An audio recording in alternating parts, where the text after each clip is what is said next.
Podcasts.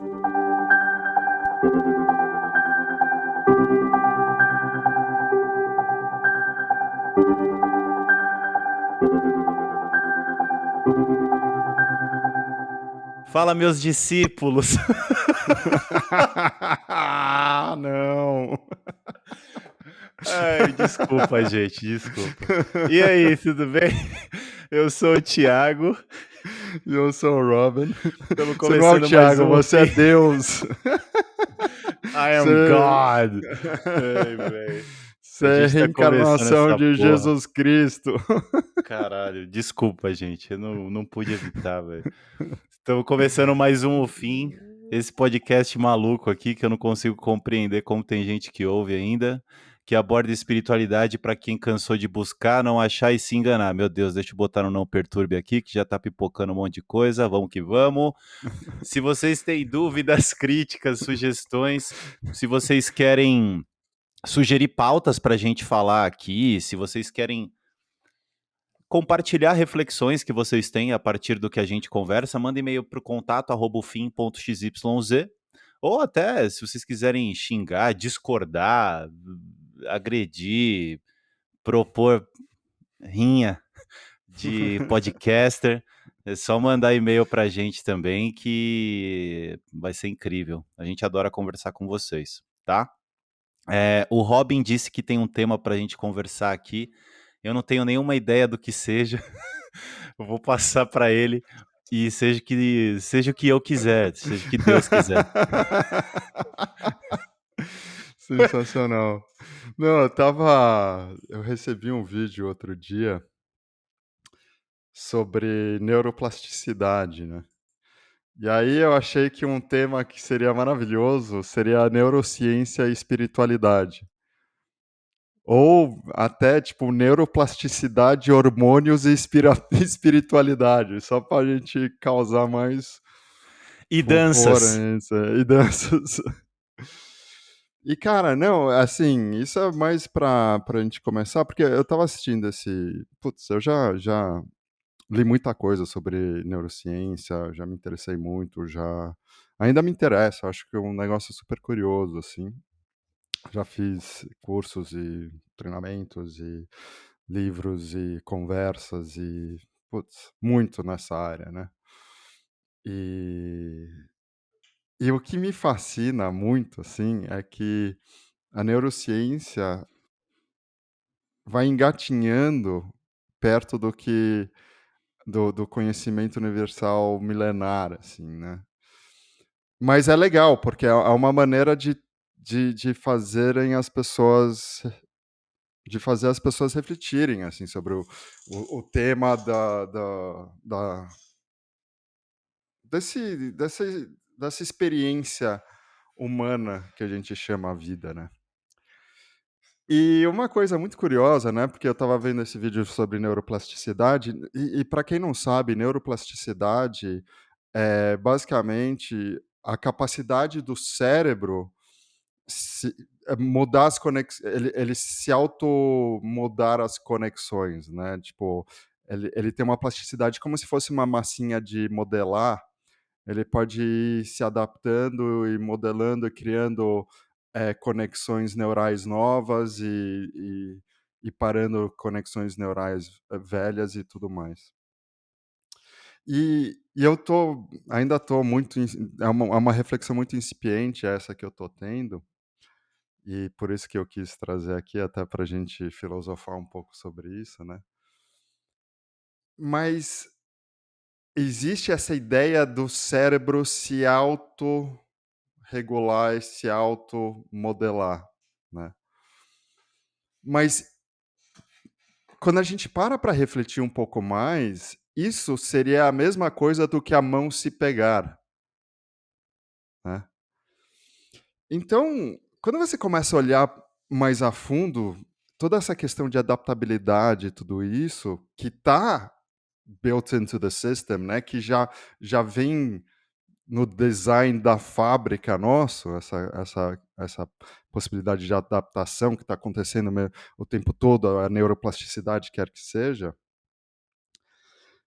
Você não tem como não perceber que existe uma inteligência por trás daquilo, porque a gente não decide racionalmente: "Ah, eu vou, então, mudar meu cérebro aqui, né. Eu não eu vou então deixa eu criar umas novas conexões", né. A gente tá vivendo a experiência das novas conexões criadas, né, e não necessariamente o o contrário. Né. Só que parece muito isso, né. Tanto é que eu falei de hormônios também, né, se você olha um pouco mais a fundo, nesse tema e nessa, direção,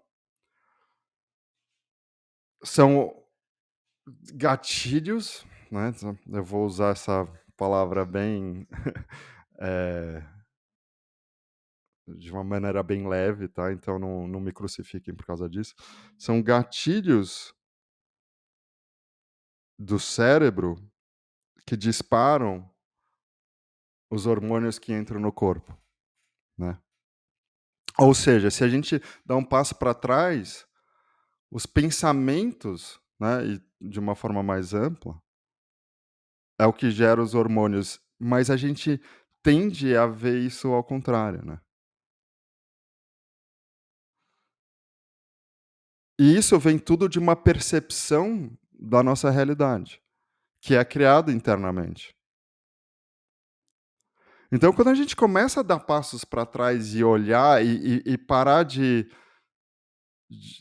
e dar um ponto final no: "Ah, aí o cérebro se autorregula e beleza", a gente começa a perceber que, cara, tem na verdade não é só isso, você tem que dar mais um passo para trás e começar a perceber que existe uma inteligência que está por trás disso, né.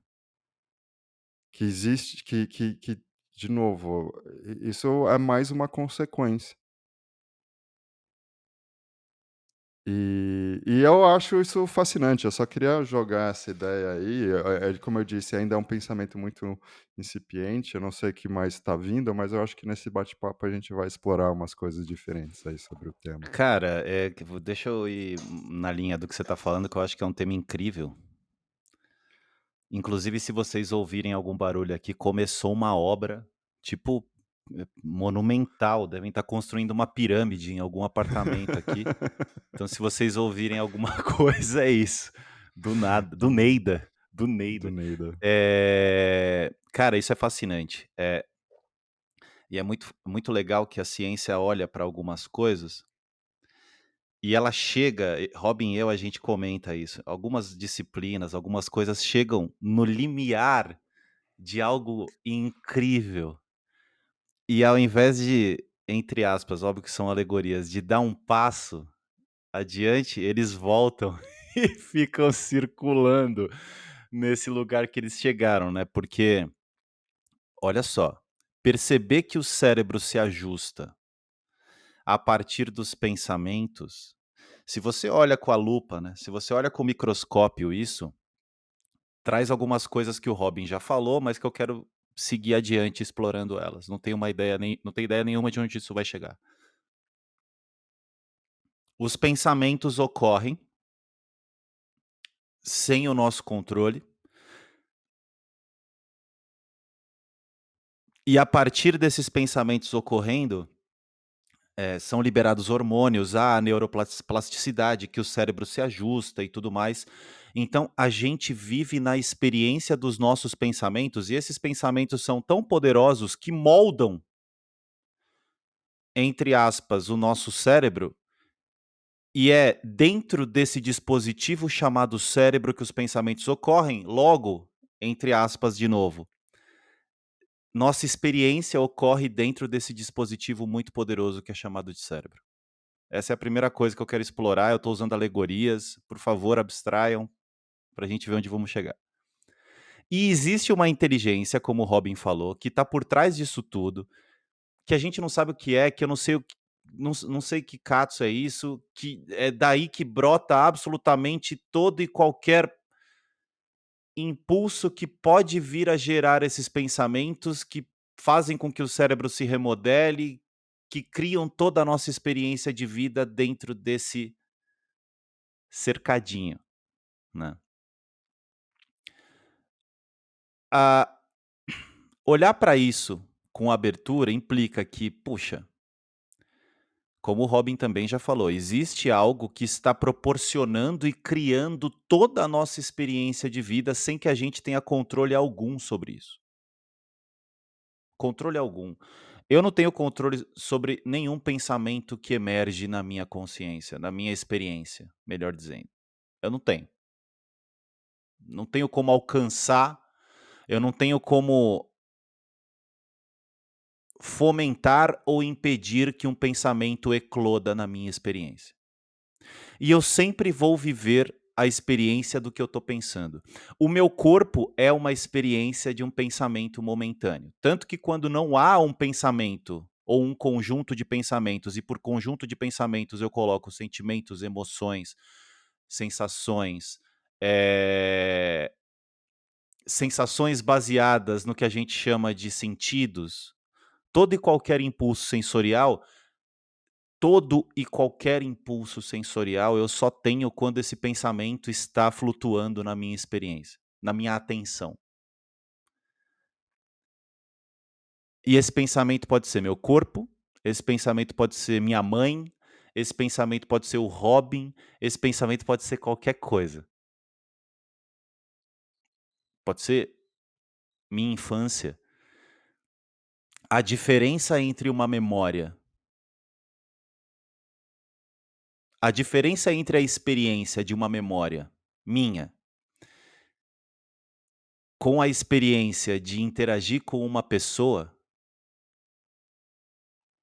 olhando no microscópio, é nenhuma. São atividades mentais ocorrendo dentro desse dispositivo que a neurociência estuda, que eles chamam de cérebro, que se molda de acordo com os pensamentos e que recebe isso de algo que a gente não sabe o que é. Se a gente conseguisse olhar para isso com a abertura suficiente, seria possível uma reflexão que talvez, e eu estou falando no campo hipotético, revolucionasse em absoluto a experiência humana como um todo.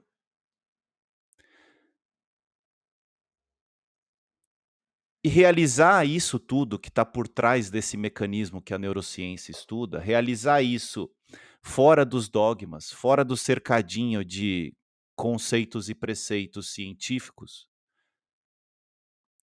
e ao mesmo tempo fora do cercadinho de conceitos e preceitos pessoais, egóicos, sociais, que são todos preceitos e conceitos, herdados, né, que a gente vai sendo condicionado ao longo da vida, enfim, é muito difícil. É uma coisa é tipo olhar além da Matrix, assim, é esse o mesmo nível de dificuldade. E por que que é difícil? Porque todo o sistema de realidade é a Matrix em si. E essa inteligência, esse algo que vem antes disso tudo, que possibilita que isso tudo seja experienciado, não tem forma, não tem cor, não tem nada. Hum, ele só consegue se experienciar através desses objetos mentais. Só que por um milagre, e eu vou colocar dessa forma, por algo que transcende a Matrix em si, que é a realidade, algumas vezes essa consciência, essa inteligência, esse algo que está antes de tudo isso, se reconhece, mesmo que por uma fração de segundos, assim. E nesse glimpse, nesse glitch, a partir desse reconhecimento, toda a experiência de vida pode mudar. E é como você olhar por trás da cortina no show de Truman, é como realizar a Matrix, é como transcender a Matrix, porque a Matrix continua existindo, a realidade continua exatamente a mesma, a ausência completa de controle sobre os pensamentos, emoções e sobre a realidade como um todo continua exatamente a mesma, só que a maneira de experienciar essa jornada inteira se transforma completamente, e como a gente é só um reflexo, não dos pensamentos em si, mas da experiência que se tem deles, dá-se a impressão de que tudo mudou, porque a experiência fica muito diferente. E aí chega um ponto que parece que, por muitas vezes, e não é sempre, parece que, pô, você está vivendo no modo trapaça, porque mesmo quando existem desafios que teoricamente seriam muito severos, a experiência que se tem dessas coisas tende a ser muito mais leve, tende a ser menos carregada de, entre aspas, um peso imaginário. Logo, essa experiência da coisa em si é muito diferente do que se tinha antes. A percepção que se tem da coisa em si pode ser de que a coisa mudou, só que não. A coisa é a coisa. A experiência se transforma. E lidar com isso é lidar com, levando um pouco, explorando um pouco a brincadeira que a gente fez no começo, é lidar com Deus, porque tudo que existe é Deus.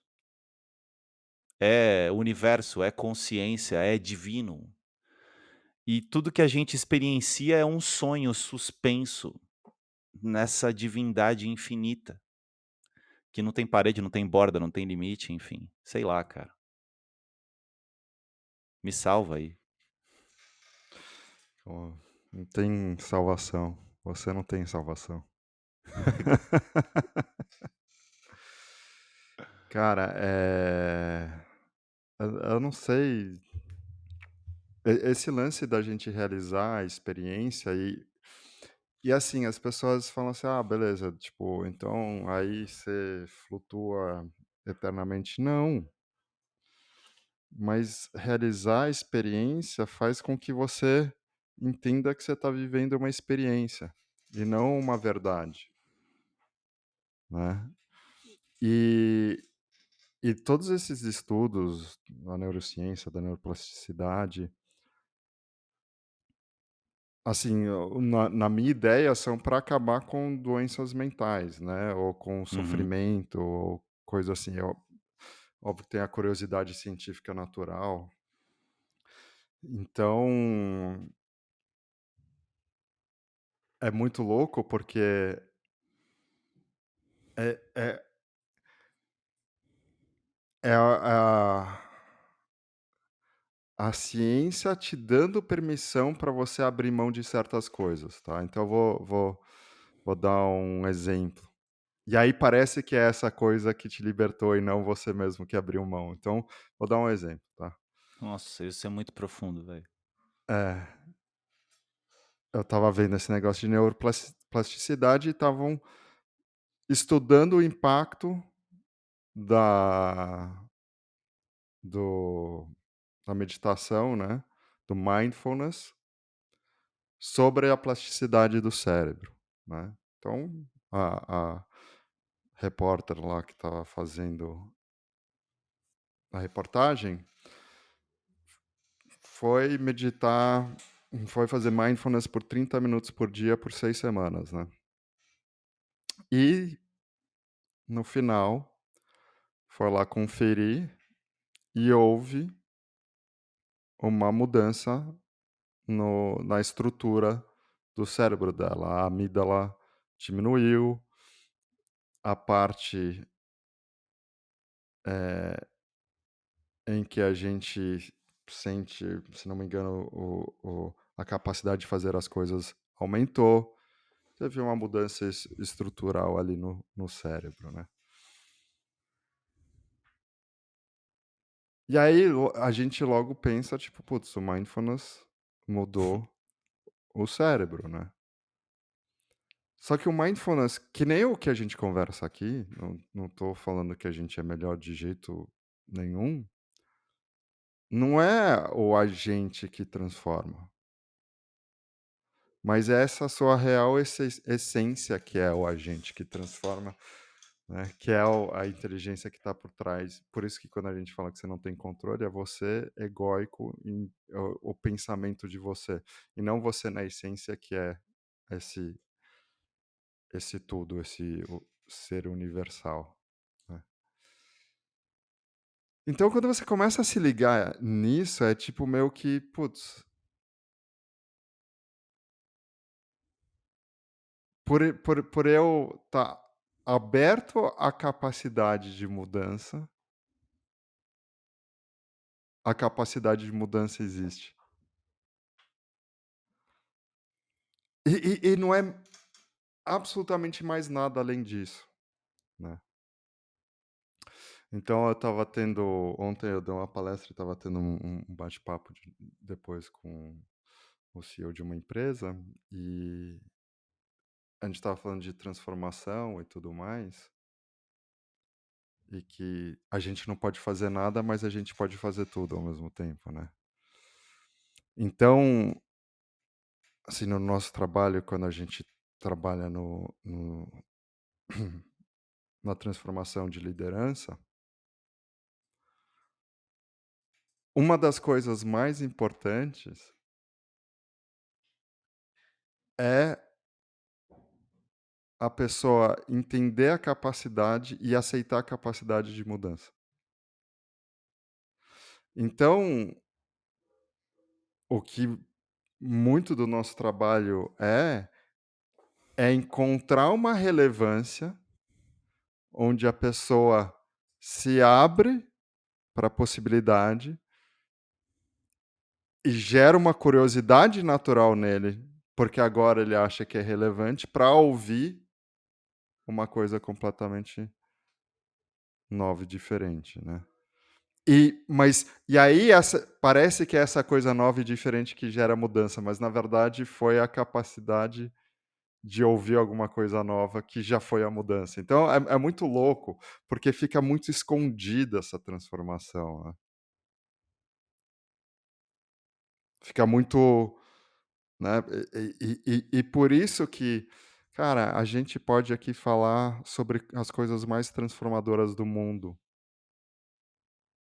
mas foda-se, porque se a pessoa não tá ouvindo, não tá refletindo e não tá isso não tá vindo de dentro, mudança nenhuma vai ocorrer na pessoa, né.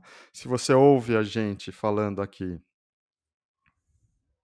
e isso não significa nada, você não está aberto para ouvir, não vai ter mudança. Se você ouve com a capacidade de estar aberto e enxergar e começar a olhar para a capacidade de mudança, vai ter mudança. E isso é muito louco, né, porque é muito você começa a ver como a ideia de separar as coisas não faz o menor sentido. E que as provas de causa e consequência que todo mundo busca o tempo todo, também não fazem sentido nenhum, né. Mas elas fazem sentido porque se eu inventar uma causa e consequência que você aceite, você vai passar a ouvir. E no momento que você passa a ouvir, a mente para de buscar. E nesse intervalo do Uhum. cessar da busca, há aquele milagre que eu explorei, que o Robin também, que é dessa possibilidade disso que vem antes de toda experiência se reconhecer. E Uhum. como não se vê isso, só se vê a experiência do que está acontecendo, pode ser que se confira essa sensação ao ato de ter tomado como verdade essa causa e consequência banal que aconteceu, Exatamente. entendeu? É exatamente isso. Que essa é a maior pegadinha, né. E e a gente conversou sobre isso no último episódio, eu acho que é aquele lance do né, puta, eu sou superior porque eu não coleciono coisas, eu coleciono experiências, né. Ou tipo, puta, Momentos. eu sou a pessoa elevada espiritualmente. Ou todas essas são todas armadilhas, né. Sei lá, é é tão escondido isso que é muito louco quando a gente começa a perceber isso que está acontecendo, né, porque muda completamente nossa relação com tudo, né. Porque ali é o ponto de liberdade total, porque você enxerga por que que você é refém de tudo. E é essa a liberdade, a liberdade não é você deixar de ser refém de tudo, mas entender por que que você é refém, ou entender que você é refém, né, ou entender a sua prisão. E a transcendência é isso, é você entender a sua prisão. Até porque se vou usar um exemplo de imbecil. Se a viagem em si fosse o que proporciona a liberdade, não tinha aeromoça com depressão, né. Se o dinheiro em si fosse o que traz a liberdade e isso tudo, não teria bilionário com depressão, né. E eu estou usando exemplos bem esdrúxulos aqui para ir fechando a nossa conversa, que foi das melhores que eu tenho memória, e eu não tenho memória nenhuma, então pode ser que tenha sido a pior.